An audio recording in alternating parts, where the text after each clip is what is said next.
कभी भी कहीं भी जाना पड़ सकता है, क्योंकि ये सब सरकारी लोग अपने मर्जी से नहीं चलते, सरकार की मर्जी से चलते हैं। उसी तरह हम सब की सरकार है कृष्ण, वो जैसे हमें नचाएं हमें वैसे ही नाचना चाहिए।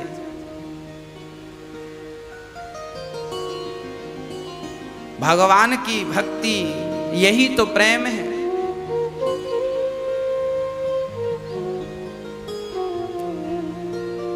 सबसे बड़ी प्रेम की परिभाषा यही है। एक छोटा सा उदाहरण आपको देता हूं, आपको बात समझ में आएगी। एक नाव में बैठकर कुछ लोग उस पार जा रहे थे, नदी पार कर रहे थे। उस नाव में एक साधु भी बैठे थे जो भगवान से अत्यधिक प्रेम करते थे।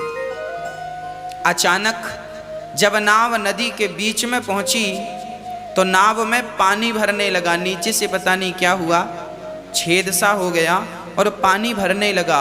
अब नाव में पानी भरा तो जितने यात्री बैठे थे, कोई रोने लगा, कोई चीखने लगा, कोई चिल्ला, नाव पानी भर जाएगा, डूब जाएगी। सब रोने लगे। तो वो महात्मा जी जो थे वो बड़ी प्रसन्नता से अपने कमंडल में पानी भर भर के नाव में डालने लगे। पानी नदी का नाव में डालने, एक तो पानी ऑलरेडी नाव में भर रहा है, लोग जल्दी जल्दी से पानी उलीछने लगे, पानी नाव का बाहर फेंकने लगे, पर महात्मा जी नदी से पानी भर भर के नाव में डालने लगे। किसी ने कहा, बाबा जी पागल हो गए हो, नाव डूबने वाली है और आप पानी नाव में ही डाल रहे हो। अरे नाव सब पानी, नाव का पानी निकाल के बाहर फेंको। संत जी ने जो जवाब दिया, संत जी ने कहा, बेटा तुम नहीं जानते, शायद मेरे ठाकुर मेरे भगवान नाव को डुबाना चाहते हैं और मैं नाव में पानी भर भर के भगवान की मदद कर रहा हूं। यदि वो ही डुबाना चाहें तो फिर बचाएगा कौन? तो हम उनकी मदद करें। शायद वो पानी भर के हम सभी को नाव, शायद हम लोगों की जिंदगी पूरी हो गई है और भगवान अपने पास बुलाना चाहते हैं, तो आओ हम भी थोड़ा सा भगवान का सहयोग करें नाव डुबाने में। सबने माछा पकड़ा। थोड़ी देर बाद केवट ने नाव तेजी से चलाई और नाव किनारे लगने लगी। अचानक नाव का पानी कम होने लगा। जब नाव का पानी कम हुआ तो महात्मा जी ने अब कमंडल में पानी भर भर के नाव का बाहर फेंकने लगे। तो किसी ने कहा, बाबा जी अब नाव का पानी बाहर क्यों फेंकते हो? अभी तो नाव में पानी भर रहे थे, अब नाव का पानी बाहर क्यों फेंकते हो? महात्मा जी ने कहा, शायद मेरे परमात्मा का इरादा बदल गया है, शायद वो हम सबको बचाना चाहते हैं, इसलिए वो पानी नाव से बाहर करने लगे। तो मैं भगवान की मदद कर रहा हूँ, पानी निकालने की कोशिश कर रहा हूँ। मैं ईश्वर के सुख में अपना सुख मानता हूँ। भगवान का भक्त कौन है सच्चा? यद सुखे सुखित्वम, ये है प्रेम की परिभाषा। कोई आपसे कहे कि प्रेम क्या है, तो प्रेम की परिभाषा एक शब्द में है कि यद सुखे सुखित्वम, अर्थात अपने प्रेमी के सुख में अपना सुख माने, यही प्रेम है। मेरे भगवान जो चाह रहे हैं उनकी चाहत में अपनी चाहत सम्मिलित कर देना ही भगवान के प्रति प्रेम है। अब भगवान कह रहे हैं कि अब तुम्हारा समय पूरा हुआ है, आओ। अब आप कह रहे नहीं भगवान हमें थोड़ी उम्र और दे दो, हम नहीं मरना चाहते। भगवान, ये तो प्रेम नहीं हुआ। प्रेमी बुला रहा और आप जा नहीं रहे हैं। इसलिए यद सुखे सुखित्वम, जिसमें हमारा प्रियतम हमारा कृष्ण सुखी हो, वो हम सबका सुख होना चाहिए। गोपियां, जब श्री कृष्ण गोपियों को छोड़कर चले गए वृंदावन से मथुरा, तो मथुरा से वृंदावन कोई ज़्यादा दूर थोड़ी था, 10 किलोमीटर आज भी है। आप 1 घंटे में 1.5 घंटे में मथुरा से वृंदावन जा सकते हैं, और धीमा चलेंगे तो 2 घंटा ले लो। 2 घंटे से आप वृंदावन से मथुरा जा सकते हैं आज भी। कृष्ण मथुरा थे और गोपियां वृंदावन थी। क्या गोपियां दौड़कर जाकर कृष्ण से मिल नहीं सकती थी? मिल सकती थी, परंतु वो कृष्ण के प्रेम में रोना ही उचित समझती थी, वो जाना उचित नहीं समझती थी। इसलिए ना, इसलिए क्योंकि यद सुखे सुखित्वम, परमात्मा यदि वो मुझसे दूर रहने में सुखी है तो उनके सुख में ही मेरा सुख है। यदि वो चले गए हैं मुझे छोड़कर और वो सुखी हैं तो उनके सुख में मैं सुखी हूं। मैं रो लूंगी यहां बैठकर पर उनके सुख में विक्षेप पैदा नहीं करूंगी। ये प्रेम की परिभाषा है। भगवान से प्रेम ऐसा ही हो जैसे भगवान करना चाहें। हम तो भगवान की मर्जी के गुलाम हैं। जैसे भगवान चाहें वैसे हमें नचाएं, जैसे भगवान चाहें वैसे हमें रखें। हो तेरी मर्जी का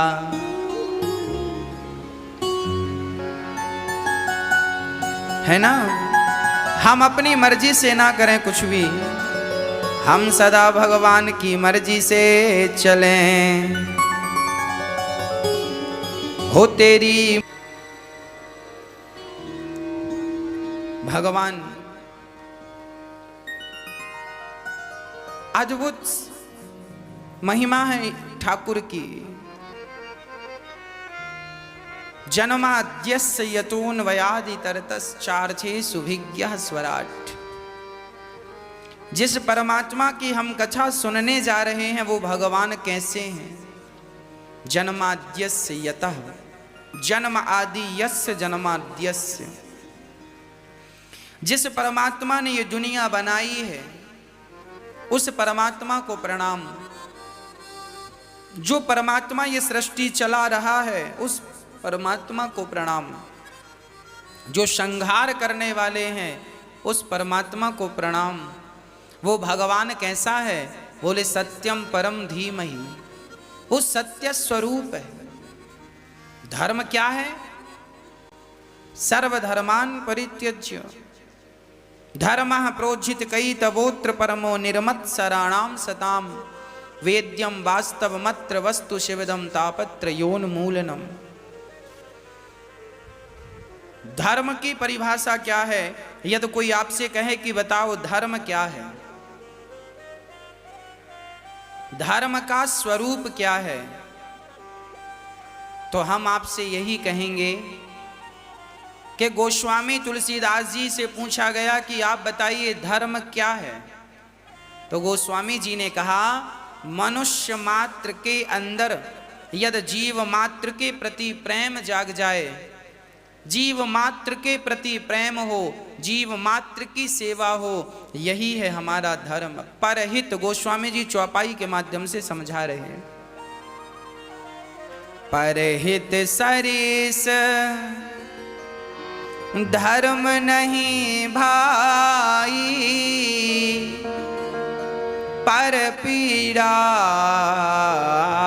सम नहीं अधमाई।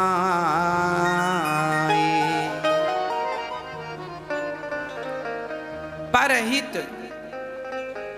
जब हम लोगों का हित, देखिए अपना हित तो पशु पक्षी भी जानते हैं, अपना हित तो पशु और पक्षी भी जानते हैं, पर जो परहित करे, औरों का हित करे, लोगों की सेवा करे, वही सबसे बड़ा परोपकारी है और वही सबसे बड़ा धर्मात्मा है। वही व्यक्ति है जो धर्म की परिभाषा जानता और समझता और पहचानता है। आप अपने आप से एक प्रश्न जरूर कीजिएगा कि आपका ये शरीर किस काम पे आ रहा है, आपका ये धन किस काम पे आ रहा है। कहीं आप अपने शरीर से किसी को दुख तो नहीं दे रहे हैं, कहीं आप अपने शरीर से किसी को प्रताड़ित तो नहीं कर रहे हैं। यदि कर रहे हैं तो ये अधर्म हो रहा है आपसे।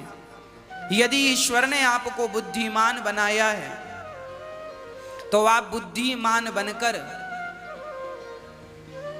लोगों को परेशान में अपनी बुद्धि ना लगाएं, बल्कि लोगों का कल्याण कैसे हो, लोगों का हित कैसे हो, समाज का उत्थान कैसे हो, इसमें अपनी बुद्धि लगा देना चाहिए। मुझे एक बात बहुत चुभती है। कौन सी? वो व्यक्ति जिस व्यक्ति ने परमाणु बम बनाया। परमाणु बम जब नागासाकी में पटका गया तो आज भी वहां के लोग विकलांग पैदा होते हैं। बहुत वर्ष बीत गए इस बात को, आज भी वहां विकलांग पैदा होते हैं। मुझे एक बात बताइए, जिस व्यक्ति ने परमाणु बम बनाया होगा, सोचो कि वो व्यक्ति कितना माइंडेड रहा होगा, कितना बुद्धिमान रहा होगा। वो चाहता तो अपनी बुद्धि से ना जाने क्या कर सकता था, पर उसने परमाणु बम बनाया और लोगों का विनाश करना शुरू कर दिया। अरे परमाणु बम चाहे हमारे ऊपर गिरे या आपके ऊपर गिरे, हमारे देश में गिरे या किसी भी देश में गिरे, मरना तो निर्दोष जनता को ही है। और केवल जनता नहीं, पशु पक्षी चींटी कीड़े मकोड़े सब मर जाते हैं, चिड़िया जंगल के जानवर सब मर जाते हैं। परमाणु बम बनाने वाला व्यक्ति कितना माइंडेड व्यक्ति रहा होगा, पर उसने अपने व्यक्ति से विकास की चीजें ना बनाकर विनाश की चीजें बनाई। क्या होगा? उसने अपनी बुद्धि का दुरुपयोग किया। आज पूरी दुनिया के पास परमाणु बम है, सारे देशों के पास परमाणु शक्ति है। हर देश को शक्तिशाली होना चाहिए, ये तो अच्छी बात है, पर परमाणु जैसी विनाशकारी चीजों की जरूरत नहीं है। युद्ध पहले भी लड़े जाते थे। महाभारत का युद्ध लड़ा गया, राम और रावण का युद्ध लड़ा गया, पर वो युद्ध लड़े गए थे धनुष और बाण से। इसलिए लड़े गए ताकि जो दुश्मन है उसी की क्षति हो, निर्दोष जनता की क्षति ना हो। युद्ध ऐसा होना चाहिए कि आम पब्लिक ना मरे, किसी बेकसूर को मृत्यु दंड ना मिल जाए। युद्ध करने, यदि युद्ध की जरूरत है तो युद्ध करना चाहिए।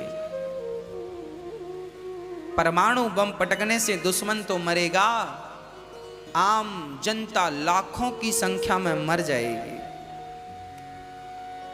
ये आविष्कार, शास्त्र कहते हैं ईश्वर ने आपको बुद्धि दी है, उसका ऐसा उपयोग करो कि समाज का कल्याण हो, समाज का उत्थान हो, देश का कल्याण हो, सारी दुनिया का उत्थान हो, कल्याण हो, और किसी का नुकसान ना हो।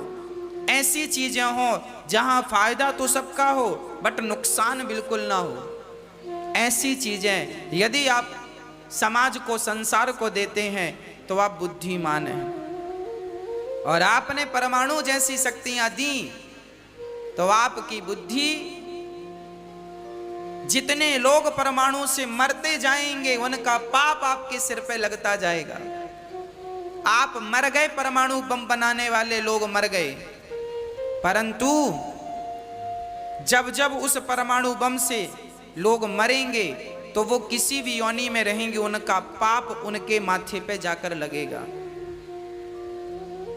इसलिए जब हम एक वृक्ष लगाते हैं ना, तो हम तो वृक्ष पीपल का लगाकर, वट वृक्ष लगाकर हम तो अपनी जिंदगी जीकर मर जाएंगे, पर हमारे मरने पर भी वो पीपल का वृक्ष लगा रहेगा। और हमारे मरने के बाद भी कोई व्यक्ति, कोई साधु उस पीपल की छांव में बैठकर यदि भगवान का नाम जपता है ना, तो उसका पुण्य हमें मिलेगा, क्योंकि वो वृक्ष हमने लगाया था। यदि हमने कुआं खुदवाया, तालाब खुदवाए और हम चले गए, तो हमारे जाने पर भी उस कुएं तालाब का कोई पानी पिएगा तो उसका पुण्य हमें मिलेगा, क्योंकि वो हमने खुदवाया था। उसी प्रकार तुमने कोई पाप का गड्ढा खुदवाया है और उसमें कोई मरेगा तो पाप का फल भी तुम्हें मरने के बाद भी तुम्हारे खाते में जाता रहेगा। यदि पुण्य पहुंचेगा तो पाप भी पहुंचेगा। इसलिए आप यदि बुद्धिमान हैं तो अपनी बुद्धि से कभी कुछ ऐसा आविष्कार ना करें कि वो देश के लिए, समाज के लिए, विश्व के लिए नुकसानदायक।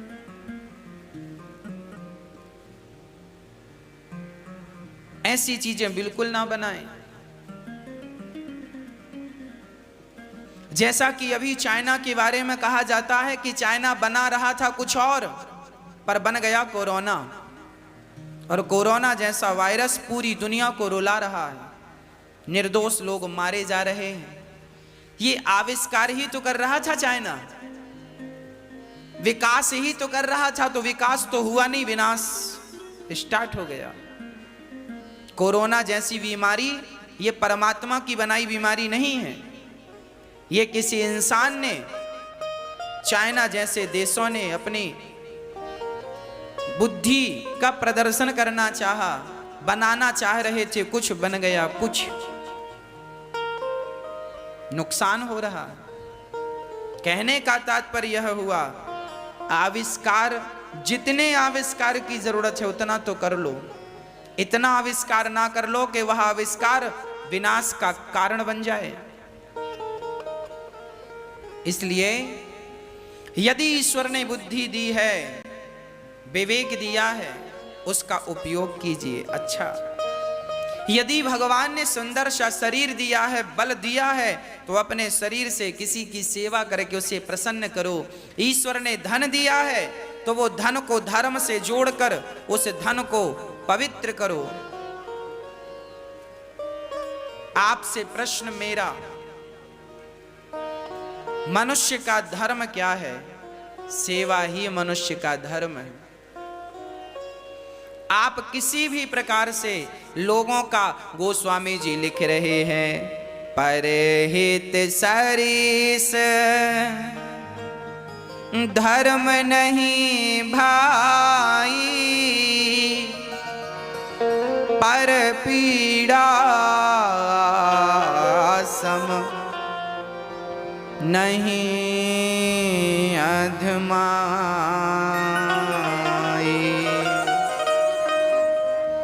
परहित, हम जितना लोगों का हित कर सकते हैं, यही हम मनुष्यों का धर्म है। प्रिय भक्तों, भागवत जी में भगवान के 24 अवतारों का वर्णन है। भगवान के अवतार वैसे तो अनंत हैं, पर भगवान का अवतार नारायण, नारद, हरि, कपिल देव, श्री राम, हंस, हयग्रीव, मोहिनी, दत्तात्रेय, सुखधाम, नरसिंह, वामन, व्यास जी, ऋषभदेव, कौमार, यज्ञ पुरुष, धनवंतरी, बुद्ध कल के अवतार, पृथुराजा, बारह पुनि, कृष्ण चंद्र भगवान, परशुराम, मत्स्य कमठ, पद्म पुराण प्रमाण। भगवान के 24 अवतार हैं। हर अवतार का कोई ना कोई हेतु है, कोई ना कोई कारण है। भगवान का इस धरती पे आने का उद्देश्य क्या है? परित्राणाय साधूनां, विनाशाय च दुष्कृतां, धर्म संस्थापनार्थाय संभवामि युगे युगे। जब जब इस धरती पर अत्याचार होता है, तब तब भगवान को आकर के धर्म की स्थापना करनी पड़ती है। एक बार अकबर ने बीरबल से कहा, ए बीरबल, ये बताओ तुम्हारे भगवान इस धरती पे क्यों आते हैं, जबकि हमारा अल्लाह इस धरती पे कभी नहीं आता, वो अपने फरिश्तों को भेजता रहता। बीरबल ने कहा, महाराज, मेरे भगवान इस धरती पे क्यों आते हैं, इस प्रश्न का उत्तर देने के लिए मुझे कुछ टाइम चाहिए। ठीक है। एक दिन राजा का मन हुआ, अकबर का मन हुआ कि चलो नदी की सैर करके आए। बीरबल ने पूरी तैयारियां की, बढ़िया नाव सजवाई। आज राजा का नौका विहार करने का मन है। राजा साहब नौका में जाकर बैठे और नाव चली। बीरबल ने कहा, महाराज आपका बेटा भी आया है। अच्छा, कहाँ है? पर्दा हटाया, बोले ये देखो ये बैठा है। ये माना नहीं, इसको मना किया। मैंने कहा पिताजी डांटेंगे, बोला ना मैं चलूंगा। तो मैंने कहा पर्दे के पीछे चुपके से बैठ जाओ। अकबर बोला बेटा आजा, मैं तुझे क्यों डांटूंगा। बीरबल ने बेटे को उठाया और बीच नदी में फेंक दिया। अब राजा घबराया, अरे बीरबल क्या किया, छोटा सा बालक है, तैरना नहीं आता, मर जाएगा। अकबर स्वयं नदी में कूद गए और जल्दी से अपने बेटे को बचाकर किनारे पहुंचे। ध्यान से देखा तो बेटा असली बेटा नहीं, मोम का बना हुआ नकली बच्चा था। हूबहू असली जैसा दिखता था पर नकली था। अकबर ने कहा, बीरबल ये कैसा घटिया मजाक किया तुमने मेरे साथ। अकबर ने कहा, क्या मजाक था ये। बीरबल ने कहा, महाराज ये मजाक नहीं था, ये आपके प्रश्न का उत्तर था। ये कैसा उत्तर है? आपने पूछा था ना कि भगवान क्यों आते हैं इस धरती पे, आपके भगवान क्यों आते हैं, तो उत्तर यही है। जब आपका बेटा पानी में गिरा तो मैं आपका मंत्री था, आपके बहुत सारे सैनिक आपके पास खड़े थे। आपने अपने सैनिकों से क्यों नहीं कहा कि जाओ मेरा बेटा गिर गया है पानी में, उसे बचाओ। अकबर ने कहा, मैं अपने बेटे की रक्षा स्वयं करता, मैं किसी पे विश्वास नहीं करता। किसी ने जरा सी देर लगाई होती तो बच्चे की जान निकल जाती, मुझे किसी पे विश्वास नहीं था, इसलिए मैं खुद कूद गया। तब बीरबल ने कहा, अकबर राजा साहब, जैसे आपको अपने बेटे की रक्षा के लिए किसी पर विश्वास नहीं था, आप खुद कूद गए, उसी प्रकार जब भक्तों पर कोई संकट आता है तो भगवान किसी पर विश्वास ना करके अपने भक्तों की रक्षा के लिए खुद संसार सागर में कूद जाते हैं और कोई ना कोई अवतार लेकर के इस धरती पे अपने भक्तों की रक्षा करने आते हैं। भगवान के अवतार का कारण यही है कि भगवान अपने भक्त से अत्यधिक प्रेम करते हैं। और आप कहते हैं कि आपका अल्लाह नहीं आता, फरिश्तों को भेजता है। हमारे भगवान प्रेम करते हैं अपने भक्तों से तो उनके लिए आते हैं। आपके फरिश्तों से काम चल जाता है सो आपके अल्लाह नहीं आते। बीरबल की बातें सुनकर अकबर दंग रह गया, कोई उत्तर नहीं था। प्रिय भक्तों, यह सत्य है कि भगवान अपने भक्तों से अत्यधिक प्रेम करते हैं, इसलिए सदा भगवान से प्रेम हम करें, सदा अपना प्रेम बढ़ाएं। भगवान हर बार अनेक अवतार लेकर आए और अपने भक्तों की रक्षा करते रहे। प्रिय भक्तों, एक बार भगवान श्री कृष्ण जब महाभारत का, एक बार नारद जी महाराज व्यास जी की गुफा में गए, व्यास गुफा बद्रीनाथ जी। नारद जी ने देखा कि व्यास जी बड़े उदास हैं। पूछा, आप उदास क्यों हैं? व्यास जी ने कहा, नारद जी मैंने 17 पुराण लिख डाले पर मुझे कहीं शांति नहीं मिली। अच्छा, शांति चाहते हो तो नारद जी ने कहा भागवत जी की रचना कीजिए। भागवत में भगवान की भक्ति, भगवान का प्रेम प्रस्तुत कीजिए, प्रकट कीजिए। नारद जी ने कहा, हम कितना भी ज्ञान हासिल कर लें पर जब तक प्रभु के चरणों में प्रेम ना हो तब तक हम सभी का उद्धार नहीं हो सकता। ऐसे ग्रंथ की आपने अभी तक ऐसे ग्रंथ बनाए हैं जिनसे ज्ञान तो मिलता है पर भगवान के चरणों में भक्ति नहीं बढ़ती। अब ऐसा ग्रंथ बनाइए जिससे प्रभु चरणों में प्रीति हो, भक्ति बढ़े। 17 पुराण आप सुन लीजिएगा, उनको सुनने से ज्ञान तो मिल जाएगा पर भगवत प्रेम नहीं होगा। एक भागवत ऐसी है कि भागवत जब आप श्रवण करते हैं तो भगवान के चरणों में निरंतर प्रेम बढ़ता ही जाता है, बढ़ता ही जाता है। नारद जी बोले, महाराज मैं पिछले जन्म में दासी पुत्र था। मेरे गांव में कुछ संत आए, मैंने संतों के द्वारा भगवान की सुंदर कथा सुनी, तो कथा सुनते ही जैसे साबुन लगाने से कपड़े के समस्त दाग समाप्त हो जाते हैं, उसी प्रकार जब कथा का मैंने स्पर्श किया, कथा श्रवण की, तो मेरे हृदय में जितना पाप का मैल था, अज्ञान का मैल था, वो सारा शुद्ध हो गया, हृदय निर्मल हुआ। और कथा सुनते सुनते मेरे हृदय में भगवत प्रेम जागा और भगवान से मिलने के लिए मैं तड़पने लगा। और जब वो तड़प मन में आई तो संतों ने मुझे योग्य समझकर अष्टाक्षर मंत्र दिया। मैंने उस मंत्र का जाप करता हुआ संतों की सेवा करता। एक दिन वो संत जाने लगे तो मैं भी उनके पीछे चल पड़ा। मेरी माँ ने रोक लिया, मैं अपनी माँ की सेवा करने लगा। कुछ दिन बाद मेरी माँ को सर्प ने डसा, तो मैंने अपनी माँ की अंतिम क्रिया की, माँ का सब क्रियाकर्म किया। मैं समझ गया कि मेरी माँ चली गई है इस दुनिया से, तो इसमें भी ईश्वर की कृपा है। माँ का सब संस्कार इत्यादि करके मैं जंगल गया और एक पेड़ के नीचे भगवत चरणों में मेरा प्रेम अत्यधिक था। जो मंत्र गुरुजनों ने दिया, मैं उस मंत्र का जाप करने लगा। और जाप करते करते करते जब मेरा शरीर बूढ़ा हो गया, तब आकाशवाणी हुई, वाह बालक, आपकी तपस्या से हम अत्यधिक प्रसन्न हैं। आपका ये शरीर छूटेगा, आपको दिव्य शरीर होगा, और दिव्य शरीर से उस दिव्य परमात्मा की प्राप्ति होगी जिस परमात्मा के लिए तुम आंख बंद करके खड़े हो।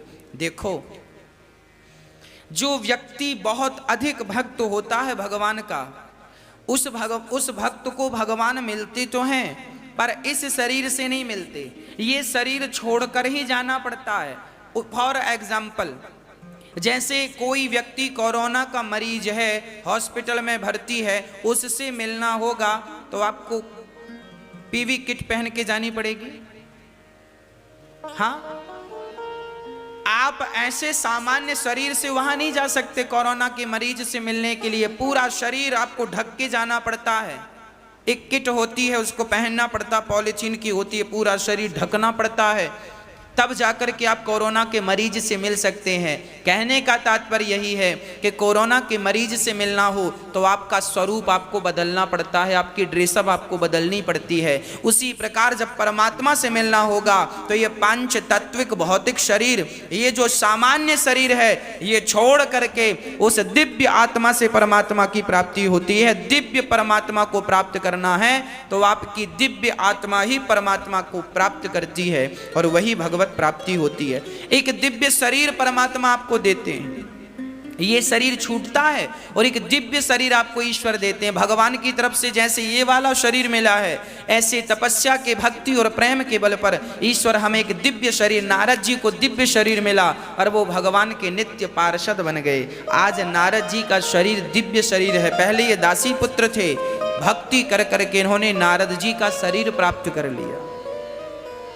हम भी जब भगवान से प्रेम करेंगे, भगवान की भक्ति करेंगे, तो क्या होगा, हमारा भी शरीर दिव्य हो जाएगा। ये शरीर छूटकर भगवान दूसरा शरीर प्रदान करते हैं, उस शरीर के द्वारा हम आगे के सुख भोगते चले जाते हैं, है ना।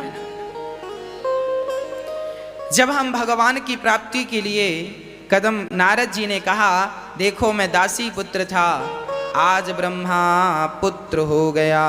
किस बल पर? केवल भागवत संतों की संगति के बल पर। जो भगवान से प्रेम करते हैं ना, वो दिव्य हो ही जाते हैं। भगवान से प्रेम करने वाला महान होता है। अरे भगवान कोई जात पात धर्म नहीं देखते, भगवान मान ही एक भक्ति कर नाता। भगवान एक भक्ति का नाता भक्तों से रखते हैं बस। एक रसखान नाम के व्यक्ति थे,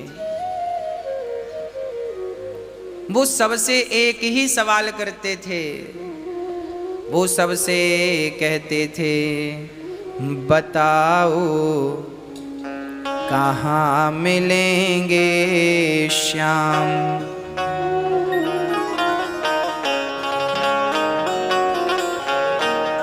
बताओ कहाँ मिलेंगे श्याम।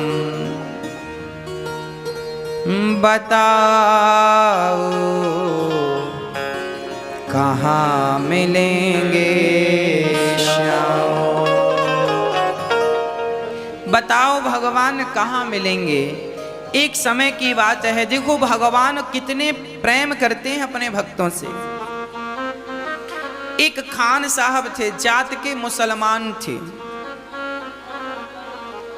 एक दिन पान खाने के लिए पान वाले की दुकान आए। पान वाला हिंदू था और कहते हैं ये घटना किसी विदेश मुस्लिम देशों की घटना है। एक मुस्लिम देश में एक हिंदू पान वाले ने, हिंदू ने एक पान की दुकान लगाई और चूंकि वो हिंदू था तो पान वाले की दुकान के में भगवान श्री कृष्ण का चित्र लगा हुआ था। जंगल में वो खड़े हैं, एक पांव पर दूसरा पांव टेढ़ा सा करके, बांसुरी होंठों पे रख के, सुंदर सा मुखमंडल है, मुस्कुराता हुआ। पान वाले की दुकान में एक दिन अचानक एक मुसलमान भाई आए और उन्होंने कहा भाई जरा पान लगाओ। हिंदू भाई ने पान लगाया और पान लगा कर दिया।